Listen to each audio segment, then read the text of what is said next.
نونر کوتاه ازدیان لپارلمانتیا عراق را گهاندیه در چارچوبه رکبتنا شنگاله دا 1500 کس جبو پلیس نافچه هاتن دامزراندن کاروبارین ادارین آبکرنا زانینگه ها شنگاله جی داوی بونه. خالد سیدو نونر ازدیان لپارلمانتیا عراق بطور مدیا روداوی را گهانده چارچوبه جیب جگرنا رکبتنا شنگاله دا گوتی حتی نها 1500 کس جبو پلیس نافچه شنگاله هاتن دامزراندن. 1000 کسی دیجیمانه کو هیچ نهاد ندامزراندن به هبونا بودجه او جی به ندامزراندن.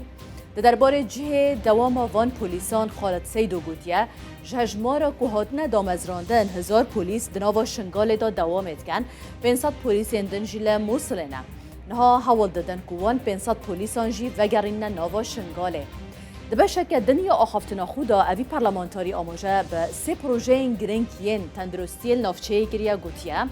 نخوشخانه سطحی یا شنگاله نزدیکی 20 جا صده کارنوی بداوی هاتیه هر وها نخوشخانه 5 تختی یا سنونشی بدوی به هیکو روبر عرضه بهت برفرح کردن داکو کارنوی بردوام بکن نخوشخانه فرانسی یا 25 تختی جی اف نخوشخانه لسر ارکنادی امورات هاتیا آوا کرن پرانیا کارنوی جیب داوی هاتنه تنه هنک بدوین که مانک و دبهنه وکرم